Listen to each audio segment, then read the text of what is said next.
கிறிஸ்துவின் கிறிஸ்தவம், இது வாழ்வின் வழி. Christianity of Christ. This is the way of life. பரிசுத்த ஆண்டவர் இயேசு கிறிஸ்துவின் இனிய நாமத்தில் ஒருங்கிணைந்த சுவிசேஷ புத்தகங்களின் பார்வைக்கு அன்போடு கூட வரவேற்கிறேன். ஆண்டவர் இயேசு கிறிஸ்துவின் மரணம், அதற்கு முந்தைய பல மணி நேரங்கள், அதற்குள் அவர் பேசிய முக்கியமான ஆலோசனை, எச்சரிக்கை, சில சிறப்பான அறிவுறுத்தல்களை தமது அப்போஸ்தலருக்கு சொன்னார். இப்போ நாம் பார்க்க போகிறது என்னென்னா, தன்னோடு கூட அவர்களுக்கான உறவு, அவர்களுக்குள்ளான உறவு, இது ரெண்டு விஷயத்தை அவர் பேசுவார். தன்னோடு கூட சீடர்கள் எப்படி இருக்கணும், சீடர்களுக்குள்ளாக ஒருவருக்கொருவர் எப்படி இருக்கணும். இப்போ முதல்ல நாமோ ஆண்டவரோடு கூட நாம் எப்படிப்பட்ட உறவிலே இருக்கணும், சரியில்லைன்னா எப்படி அதை சரி பண்ணணும், அந்த உறவினுடைய பெனிஃபிட்ஸ், ஆசீர்வாதங்கள் என்ன வாசிக்கலாம். அதிகாரம் 15, யோவான் 1 முதல். நான் மெய்யான திராட்சை செடி, என் பிதா திராட்சை தோட்டக்காரர். என்னில் கனி கொடாதிருக்கிற கொடி எதுவோ அதை அவர் அறுத்து போடுகிறார். கனி கொடுக்கிற கொடி எதுவோ அது அதிக கனிகளை கொடுக்கும்படி அதை சுத்தம் பண்ணுகிறார். நான் உங்களுக்கு சொன்ன உபதேசத்தினாலே நீங்கள் இப்பொழுதே சுத்தமாக இருக்கிறீர்கள். என்னில் நிலைத்திருங்கள், நானும் உங்களில் நிலைத்திருப்பேன். கொடியானது திராட்சை செடியில் நிலைத்திராவிட்டால் அது தானாய் கனி கொடுக்க மாட்டாதது போல நீங்களும் என்னில் நிலைத்திராவிட்டால் கனி கொடுக்க மாட்டீர்கள். நானே திராட்சை செடி, நீங்கள் கொடிகள். ஒருவன் என்னிலும் நான் அவனிலும் நிலைத்திருந்தால் அவன் மிகுந்த கனிகளை கொடுப்பான். என்னை அல்லாமல் உங்களால் ஒன்றும் செய்யக்கூடாது அல்லது ஒன்றும் செய்ய முடியாது. இது ரொம்ப வித்தியாசமான உவமை. யூதர்களுக்கு ரொம்ப ரெலவெண்ட்டாக இருக்கும், அவங்களுக்கு புரிஞ்சிடும். நமக்கு இது அவ்வளோவா பரிச்சயம் இல்லாதது. ஏன்னா திராட்சை செடி, கொடி அதெல்லாம் நம்ம அதிகமாக பார்த்தது கூட இல்லை பட்டணங்களில். சில தமிழ்நாட்டின் பகுதிகளில் மட்டும்தான் திராட்சை கொடியும் பந்தல், அதில் திராட்சை கனிகள் எல்லாம் உண்டு. குறிப்பாக நான் மெய்யான திராட்சை செடி அப்படின்னு சொன்னவர் எடுத்த உடனே எச்சரிக்கையை கொடுக்குறார், ஆபத்தை சொல்லி கொடுக்குறார். என்ன சொல்கிறாரு? நீங்கள் கனி கொடாவிட்டால் அறுத்து போடப்படுவீர்கள். எடுத்த உடனேயே பாசிட்டிவாக, மெதுவாக, பதமாக சொல்லி அதுக்கப்புறமா கடைசியாக ஒரு எச்சரிக்கையை கொடுக்கலாமே, அப்படி இல்லை. ஏன்னா அவருடைய மரணத்துக்கு முன்பான மணி நேரங்கள் கொஞ்சம்தான். மிக முக்கியமாக, ஆழமாக, அழுத்தமாக அவர்கள் இதனுடைய வீரியத்தை புரிந்து கொள்ளணுன்றதுக்காக எடுத்த உடனே சொல்லிடுறாரு, நீங்கள் அறுத்து போடப்படுவீர்கள், அக்னியிலே போடப்படுவீர்கள், காய்ந்து ஒன்றுமில்லாமல் போவீர்கள் நீங்கள் கனி கொடாவிட்டால். அடுத்தது சுத்தமாக வேண்டும்ன்ற இன்னொரு விஷயம் சொல்கிறார். கனியிலே ஒன்றுதான் இந்த சுத்தம் என்பதும் கூட. பரிசுத்தம் அது ஆவியின் கனியில் ஒன்று. இப்போ நல்லா பார்த்தீங்கன்னா, இப்பொழுது நீங்கள் சுத்தமாக இருக்கிறீர்கள். எதனால? நான் சொல்லிய உபதேசத்தினாலே. அப்போ நமக்கு ஒரு வழி தெரியுது. நாம் நம்மை சுத்திகரித்து கொள்ள என்ன செய்யலாம்? இந்த உலகத்தில் மக்கள் தங்களை சுத்திகரித்து கொள்ள உடலுக்கு என்னென்ன பண்ணணும்னு தெரியும், மனதுக்கு தேடுறாங்க, உலகமெங்கும் தேடுறாங்க. சில மனிதர்கள் அதை வியாபாரமாக்கி உங்கள் மனங்களை எல்லாம் சுத்தம் பண்ணலாம் வாங்க அப்படின்னு கூப்பிட்டுட்டு இருக்காங்க. ஆனால் ஆண்டவர் ரொம்ப தெளிவாக சொல்கிறாரு, என் உபதேசத்தினாலே நீங்கள் சுத்தமாகலாம். அப்படியானால் ஆண்டவர் என்ன சொல்கிறாருன்னா, நாம் கிறிஸ்துவுக்குள்ளே வந்துடுறோம் ஞானஸ்நானத்தின் வழியாக. அதுக்கப்புறமா ஆண்டவரோடு கூட இருக்கிற அந்த உறவு இருக்கு இல்லையா, அதை நீங்கள் பராமரிக்கணும். ஒரு திராட்சை கொடி கனி கொடுக்கத்தக்கதாக அந்த தோட்டக்காரன் அதை பராமரிக்கிறது போல ஒரு கிறிஸ்தவன் ஆண்டவருக்குள் தான் இருக்கிற இருப்பை அவன் பராமரிக்க வேண்டும். எப்படி? தன்னை சுத்திகரித்து கொண்டு நல்ல கனிகளை கொடுத்து கொண்டிருக்க வேண்டும். சுத்திகரிக்கலைன்னு வச்சுக்கோமே, காய்ந்த இலை, அது காய்ந்த ஒரு கொடி இருக்குமானால் தோட்டக்காரன் வந்து பார்ப்பாரு, அப்படியே வெட்டி தூக்கி போட்டுருவாராம். அப்படியானால் ஒரு கிறிஸ்தவன் தான் கனி கொடாதவனாக, அவன் பரிசுத்தத்தை காப்பாற்றுவதனாக இருந்தால் அந்த செடியிலே அவனால் நிலைத்திருக்க முடியாதுன்றார். இன்னொன்று சொல்கிறாரு, இதெல்லாம் நீங்கள் பண்ணணும்னு சொன்னால் நான் சொல்லும் வார்த்தைகளிலே நீங்கள் நிலைத்திருக்க வேண்டும். என்னில் நிலைத்திருந்தால் மட்டும்தான் உங்களால் உங்களை சுத்திகரிக்க முடியும், நீங்கள் மிகுந்த கனிகளையும் கொடுக்க முடியும். இதை கிறிஸ்தவர்கள் தெரியும், ஞாபகத்தில் இருக்குது, ஆனாலும் கை கொள்வதில் ஏனோ தெரியல. பெரும்பான்மையானவர்கள் ரொம்ப சீரியஸாக நம்ம இதை எடுத்துக்கிறதே கிடையாது. நம்ம நினச்சிக்கிறோம் ஞானஸ்தானம் எடுத்த உடனே கிறிஸ்துவுக்குள் இருக்கிறோம், அடுத்தது கல்லறைக்குள்ளே நம்மளை வச்சாங்கன்னு சொன்னால் கர்த்தருக்குள் மரித்தார், தெளிவாக சொல்லிட்டு போயிட்டே இருப்பாங்க. ஆனால் அந்த கர்த்தரை சந்திக்க தகுதியுடைய ஒரு வாழ்க்கையை வாழ்ந்து மிகுந்த கனிகளை கொடுத்து நற்சாட்சி பெற்று தேவனுக்கு புகழ்ச்சியான ஒரு வாழ்க்கையை, நற்சாட்சியான வாழ்க்கையை நான் வாழ்ந்தேனா? நாம் தான் யோசிக்கணும். அப்போது ஆண்டவர் சொல்கிறாரு, தன்னோடு கூட இருக்கிற, தனக்குள் இருக்கிற இந்த உறவை நீங்கள் காப்பாற்றணும், நீங்கள் அதை சரியாக பராமரிக்கணும். இதற்கு எதிர்ப்பு அல்லது தடை, சாத்தானுடைய தொந்தரவு நிறைய வரும். உதாரணத்துக்கு எப்பவுமே சொல்கிறது உண்டு, ஏதேன் தோட்டத்தில் 2 பேர் தான் இருந்தாங்க, சாத்தானுக்கு பொறுக்கலை, வந்து அவங்களோட பேசி அவங்கள பிரித்து தோட்டத்தை விட்டு வெளியே துரத்தியாச்சு. அதுபோல தான் இன்றைக்கும் கூட ஒருவன் கிறிஸ்துவுக்குள் இருக்கும்போது அவன் கிறிஸ்துவை விட்டு வெளியேற்றப்பட வேண்டும் என்பதற்காக சாத்தான் பலவிதமான தந்திரங்களை கொண்டு வந்து அவனை ஒன்று முளையிலே கிள்ளிடுவான், வளராமலேயே. பிறகு வளர்ந்தாலும் கூட, எவ்வளவு ஆண்டு வளர்ந்தாலும் கூட அவனை எப்படியாவது வெளியில் கொண்டு போக முடியுமா? ஆரம்ப கிறிஸ்தவர்களுக்கு உலகத்திலிருந்து சோதனை கொடுப்பான், ரொம்ப காலம் கிறிஸ்தவங்களாக வாழ்ந்தவங்களுக்கு வேதத்திலிருந்து சோதனை கொடுப்பான். வேத வசனங்களை கொண்டே அவங்களுக்குள்ளே பலவிதமான சந்தேகம், கேள்வி, அவிசுவாசத்தை உருவாக்குவான். இது ரொம்ப முக்கியமான விஷயம். கிறிஸ்துவின் சரீரமான சபைக்குள்ளே ரொம்ப காலமாக இருந்து 25-30 வருஷம் இருந்து அதுக்கப்புறமா ஒருத்தர் வெளியே போகிறாங்க அப்படின்னா எதனால தெரியுமா போவாங்க? வேறு எந்த பிரச்சனையும் இருக்காது. கர்த்தருடைய வசனத்தில் நான் புதிதாக இதை நான் பின்பற்ற போகிறேன் அப்படின்னு ஒரு வேத புரட்டை நம்பி தான் போவாங்க. ரொம்ப ரேர் தான் மனிதர்களோட சண்டை போட்டு வெளியே போகிறது. அவர்கள் ஒரு வேத புரட்டை, வசனத்தில் இருக்கிற ஒரு வேத புரட்டை தான் அவங்க சொல்லிட்டு போவாங்க. இதை விட ரொம்ப பெட்டராக, ரொம்ப பெஸ்ட்டான ஒரு விஷயத்தை நான் தெரிஞ்சுக்கிட்டேன் அப்படின்னு போவாங்க. அது என்ன அர்த்தம்னா, அவங்க மனசுக்கு ஏற்ற மாதிரியான சுயேஷ்டமான வழியை அவர்கள் தெரிந்து கொண்டார்கள். சத்தியமார்க்கத்தை விட்டு வெளியில் போகும்போது ஏதோ அவங்களுக்கு விருப்பமான சுயமார்க்கத்தை அவர்கள் தேடுகிறார்கள்னு அர்த்தம். நீதிமொழிகளில் தான் சொல்லுது, ஒருவன் பிரிந்து போகிறானால் அவன் சுயேஷ்டமாய் நடக்க பார்க்கிறான். 6வது வசனம் யோவான் 15, ஒருவன் என்னில் நிலைத்திராவிட்டால் வெளியே எரிந்த கொடியைப் போல அவன் எரியுண்டு உலர்ந்து போவான்.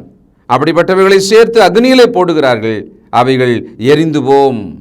நீங்கள் என்னிலும் என் வார்த்தைகள் உங்களிலும் நிலைத்திருந்தால் நீங்கள் கேட்டுக்கொள்வது எதுவோ அது உங்களுக்கு செய்யப்படும். ஆசீர்வாதங்களை சொல்கிறார். ஆண்டவருக்குள் நிலைத்திருப்பதால் ஆசீர்வாதம் என்ன? கேட்டுக்கொள்வதெல்லாம் செய்யப்படும். இது ரொம்ப பெரிய விஷயம் தெரியுங்களா? நம்ம கேட்குறதெல்லாம் கிடைச்சதுன்னா எப்படி இருக்கும்? இந்த ஆசை மனுஷனுக்கு எப்பவுமே உண்டு. அதனால் என்ன பண்ணுவான், ஒரு விளக்கை தேய்ச்சா ஒரு பூதம் வரும், கேட்குறதெல்லாம் கொடுக்கும். ஒரு பாத்திரம் இருக்கும், அந்த பாத்திரத்துக்குள்ளே கையை விட்டிங்கன்னா, ஒரு மந்திரம் சொன்னீங்கன்னா என்ன வேணாலும் அது உள்ளேருந்து எடுத்துடலாம். ஒரு குகை இருக்கும், 7 கடல் தாண்டி ஒரு இடம் இருக்கும். இப்படியெல்லாம் மனுஷன் கற்பனையில் என்ன பண்ணுறான், தான் விரும்புகிறதெல்லாம், தான் கேட்குறதெல்லாம் கிடைச்சிடுற மாதிரி அந்த ஆசையை இப்படி கதைகள் வழியாக திருப்திப்படுத்த அல்லது சந்தோஷப்படுத்த அவன் முயற்சிப்பான். ஆண்டவர் ரொம்ப தெளிவாக சொல்கிறாரு, என்னில் நிலைத்திருந்தால். அதனுடைய மீனிங் என்ன? அவருடைய வார்த்தையில் நிலைத்திருந்தால். இன்னும் எளிமையாக சொல்கிறதா இருந்தால், அவர் வார்த்தையின்படி நடந்து கொண்டிருந்தால் நாம் கேட்டுக்கொள்வது எதுவோ அது செய்யப்படும். சரி, அடுத்தது மிகுந்த கனிகளை கொடுத்து கொண்டிருப்போம். அப்படி மிகுந்த கனிகளை கொடுக்கிறதுனாலே பிதாவானவர் மகிமைப்படுவார். இவ்வளவு ஆசீர்வாதங்களை ரொம்ப எளிமையாக நம்ம செஞ்சு முடிக்கலாம், இதை காப்பாற்றிக்கலாம் அப்படின்னு சொன்னால் நாம் ஆண்டவரோட வார்த்தைகளுக்குள்ளே நம்மை ஒப்பு கொடுக்க வேண்டும். 14ஆம் அதிகாரத்தில் ஏற்கனவே சொல்கிறார் பாருங்க, முதல் வசனம், உங்கள் இருதயம் கலங்காதிருப்பதாக தேவனிடத்தில் விசுவாசமாயிருங்கள், என்னிடத்திலும் விசுவாசமாயிருங்கள். இப்போ ஆண்டவர் மேலே, அவருடைய வார்த்தையின் மேலே விசுவாசமாக இருப்பதில் தான் கலக்கம் நீங்கும், கனிகள் பெருகும். 6வது வசனம், அதற்கு இயேசு, நானே வழியும் சத்தியமும் ஜீவனுமாய் இருக்கிறேன், என்னை அல்லாமல் ஒருவனும் பிதாவினிடத்தில் வரான். பிதாவினிடத்தில் ஒருவரும் ஆண்டவர் வழியாக போகாமல் வேற வழியாக போக முடியாது. விவேகானந்தர் சொன்னாராம், எல்லா மதங்களும் ஒரு நதிகள் போல, அது அப்படியே போய் கடலில் சேர்ற மாதிரி நம்மளை கடவுள்கிட்ட கொண்டு போயிடும்னு. அது சும்மா தத்துவம் தான். அது எல்லா மதங்களும் ஜீவனுள்ள தேவனாகிய ஒருவரிடத்தில் நம்மை கொண்டு போய் சேர்க்க போகிறதே இல்லை. கிறிஸ்துவாகிய வழி மட்டும்தான், அவருடைய அந்த மார்க்கம் மட்டும்தான் நம்மளை பிதாவினத்தில் கொண்டு போய் சேர்க்கும். நம்முடைய கிறிஸ்தவத்தை பிற மதத்தவர் ஏற்றுக்குவாங்க, பெரும்பான்மையாக ஏற்றுக்குவாங்க, எதிர்க்கவே மாட்டாங்க. என்ன சொல்லுவாங்க? எங்கள் மதமும் இருக்குது, உங்கள் மதத்தையும் ஏற்றுக்கிறோம், ஆண்டவர் படமும் வீட்டில் வச்சுருக்கிறோம், பைபிளும் எங்கள் வீட்டில் இருக்குது, ஒரு ஃப்ரெண்டு கொடுத்தாரு, எல்லாம் எங்களுக்கு ஒன்று தாங்க. இப்படி சொல்கிறதுனால அவங்க பரலோகம் வந்து சேர முடியுமான்னா முடியாது. ஆண்டவர் சொல்கிற வார்த்தையின்படி நடக்கும் அந்த வழியில் மட்டும்தான் ஒருவர் வர முடியும். அப்போ இது என்ன அர்த்தம்னா, ஆண்டவராகிய இயேசு கிறிஸ்துவுக்குள்ளே நாம் அவருடைய வார்த்தையின்படி நடக்கிறதுல அந்த உறவை நாம் காப்பாற்றி கொள்ள வேண்டும். 14ஆம் அதிகாரம் 15ஆம் வசனம், நீங்கள் என்னிடத்தில் அன்பாக இருந்தால் என் கற்பனைகளை கைக்கொள்ளுங்கள். 23ஆம் வசனம், இயேசு அவனுக்கு பிரதியுத்தரமாக, ஒருவன் என்னில் அன்பாயிருந்தால் அவன் என் வார்த்தையை கைக்கொள்ளுவான், அவனில் பிதா அன்பாயிருப்பார், நாங்கள் அவனிடத்தில் வந்து அவனோடே வாசம் பண்ணுவோம். இதுக்கு ஒரு பெரிய விளக்கமே தேவையில்லை, மேற்கோள் எதுவுமே தேவையே இல்லை. அப்படியே இந்த வசனத்தை புரிஞ்சுக்கிட்டா போதும். இந்த வசனத்தை நம்முடைய இருதயத்தில் தினமும் ஞாபகமாக வச்சுக்கிட்டா போதும். ஆண்டவரை நான் நேசிக்கிறேன் பாட்டு பாடுறாங்க, குதிச்சு ஆடி பாடி பாடுறாங்க, அவங்க இசையால் அவங்க மகிழ்கிறாங்க, அவங்க புகழ் பிழறாங்க. ஆனால் ஆண்டவருடைய அன்புக்குள்ளே அவருடைய வார்த்தையின்படி கீழ்ப்படிவதால் நிலைத்திருப்பதை பற்றி சிந்திக்கிறதில்ல. நம்ம சிந்திக்கிறோமா? அடுத்து சொல்றாரு, என்னை நீங்கள் நேசித்து என் வார்த்தையை கைக்கொள்வீர்களானால் பிதா குமாரன் நாங்கள் உங்களில் வந்து வாசம் பண்ணுவோம். பிதாவானவர் மகிமைப்படுவார், அவர் ரொம்ப சந்தோஷப்படுவார். பிரியமானவர்களே, நாம் கிறிஸ்துவுக்குள்ள அவருக்கு நமக்குமான அந்த உறவை காப்பாற்றிக் கொள்வதில் கவனம் தேவை. சிம்பிளாக என்ன பண்ணணும்? அவர் வார்த்தையை கேட்டு அதை விசுவாசித்து அதை கை கொள்ளும் ஒரு முயற்சியை தினமும் செஞ்சுக்கிட்டு இருந்தாலே போதும். இவ்வளவுதான். அந்த இன்ஸ்ட்ரக்ஷனை ஃபாலோ பண்ணிகிட்டே இருந்தால் போதும். அவர் வார்த்தையோட அடிச்சுவடில் காலை வச்சு நடக்க முயற்சி, விழுந்தால் எழுந்து மறுபடியும் அந்த வார்த்தைக்குள்ளே நம்மளை பொருத்தி கொண்டால் போதும். நாம் இயேசு கிறிஸ்துவின் உறவுக்குள்ளே நிலைத்திருப்பதாக அர்த்தம். 24ஆம் வசனம், யோவான் 14, என்னில் அன்பாய் இராதவன் என் வசனங்களை கைக்கொள்ள மாட்டான். நீங்கள் கேட்கிற வசனம் என்னுடையதாக இராமல் என்னை அனுப்பின பிதாவினுடையதாக இருக்கிறது. ரொம்ப தெளிவாக சொல்கிறார். என்னை அன்பு கூறுகிறேன்னு ஒருவன் சொன்னால் என் வார்த்தை கேட்டு நடப்பான். என் வார்த்தை கேட்டு ஒருத்தர் நடக்கவே மாட்டேன்றான், அவன் என் இடத்தில் அன்பாய் இல்லை. இவ்வளோதான்.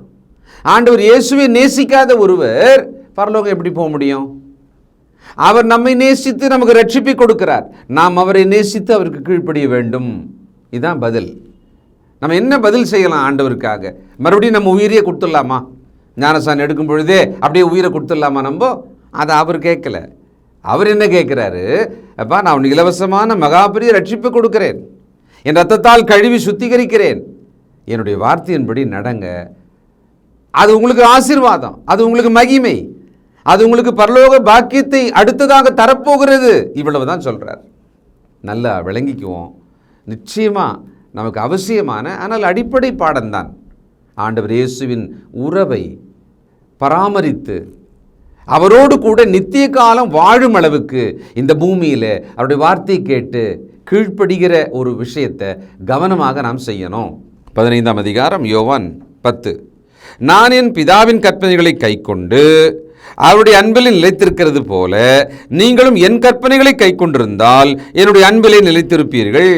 ஆண்டவரின் அன்பில் நிலைத்திருப்பது எப்படி? ஆண்டவருக்குள் நிலைத்திருப்பது எப்படி? அவரோடு உறவை காப்பாற்றிக் கொள்வது எப்படி? ஒரே வழிதான், அவர் வார்த்தையின்படி நடப்பது. சண்டே கிளாஸ்லேருந்து நம்ம இதை காதில் கேட்டுக்கிட்டே தான் இருந்திருப்போம். ஒவ்வொரு பிரசங்கத்திலையும் இதுதான் நமக்கு வலியுறுத்தி சொல்லப்படுகிறது. ஆனாலும் இதை நாம் ரொம்ப சீரியஸாக கவனமாக தினமும் பேச்சில், பார்வையில், நடக்கையில் வச்சுக்கிறதே கிடையாது. நம்ம பாட்டுக்கு நம்ம நடப்போம், நம்ம சிந்திப்போம், நம்ம பேசுவோம், நம்ம வாழ்க்கையை வாழ்ந்துக்கிட்டே இருப்போம். அதில் ஆண்டவர் எங்கே இருக்கிறாருன்னு பார்த்தா நிறைய கிறிஸ்தவர்களோட வாழ்க்கையில் இல்லைன்னு தான் சொல்லணும். இன்றைக்கு ரொம்ப சவால் நிறைந்த ஒரு உலகத்தில் நாம் இருக்கிறோம். 14ஆம் வசனம், நான் உங்களுக்கு கற்பிக்கிற யாவையும் நீங்கள் செய்வீர்களானால் என் சிநேகிதராக இருப்பீர்கள். ரொம்ப புரிஞ்சுக்கிற மாதிரியும் நமக்கு இஷ்டமான ஒரு உறவு மாதிரியும் சொல்லி காண்பிக்கிறார். நமக்கு கூட பிறந்த அண்ணன் தம்பி அக்கா தங்கச்சிலாம் இருப்பாங்க, ஒரு ஃபேமிலி. அதை விட்டுட்டு உலகத்தில் உயிரை போல ஒரு விஷயம் இருக்குமானால், நமக்காக உயிரை கொடுக்கும் ஒரு விஷயம் இருக்குமானால், அது சிநேகிதம் என்கிற ஒரு உறவு தான், நட்புறவு தான். ஆண்டவர் சொல்கிறாரு, என் வார்த்தையை கேட்டு அதுக்குள்ளே நீங்கள் நடந்தீங்கன்னு வச்சுக்கோங்களேன், எனக்கு நீங்கள் சிநேகிதராக இருப்பீர்கள். You can be my friends. ஆண்டவருக்கு நண்பனாக அல்லது நட்பாக இருப்பதுன்றது எவ்வளோ பெரிய விஷயம் இல்லையா? இதை நாம் உணரணும், இதை விரும்பணும், இதில் பிரியமாக நாம் அதை செய்வதற்கான ஒரு முயற்சியை செய்யணும். பிள்ளைகள் கவனிங்க, ஆண்டவருக்கு சிநேகிதராக வாழும் ஒரு வாழ்க்கையை நாம் முயற்சி செய்ய வேண்டி இருக்கிறது. மனசுக்குள்ளே சும்மா திங்க் பண்ணுங்க, அது எப்படி இருக்கும்னு யோசிங்க, ஒரு கற்பனை பண்ணி பாருங்க. ஆண்டவருக்கு சிநேகிதராக இருப்பது, அவர் சொன்னதெல்லாம் அப்படியே கேட்டு நடக்கிற மாதிரி ஒரு லைஃப், ஒரு ஒன் டே ட்ரை பண்ணி பாருங்க. அதுக்குள்ளே ஒரு பெரிய சமாதானத்தை, சந்தோஷத்தை, நிம்மதியை நம்மால் உணர முடியும். ஜெபம் செய்வோம். சர்வ வல்லமையும் இரக்கமுள்ள நல்ல பிதாவே, அற்புதமான நம்முடைய வார்த்தைகள் வழியாக நாங்கள் வாழ வேண்டிய வாழ்க்கையின் மொத்த ஆலோசனையும் மிக சுருக்கமாக கேட்டிருக்கிறோம்ப்பா. ஆண்டவரை நேசிப்பதானால் அவர் வார்த்தையின்படி நடப்பது, ஒரு வார்த்தையின்படி நடப்பது தான் அவரில் நிலைத்திருப்பது. அவரில் நிலைத்திருந்தால் அதுவே எங்களுக்கு எல்லாவற்றையும் கொடுக்கும், அவருடைய அன்பை கொடுக்கும், அவருடைய சந்தோஷத்தை கொடுக்கும். நாங்கள் அவருக்கு சிநேகிதராகவே இருக்கலாம். இதை புரிந்து உணர்ந்து வாழ விரும்புகிறோம். எங்களை ஒப்புக் கொடுக்கிறோம். வழி நடத்தும். இயேசுவின் நாமத்தில் கேட்கிறோம் பிதாவே, ஆமென்.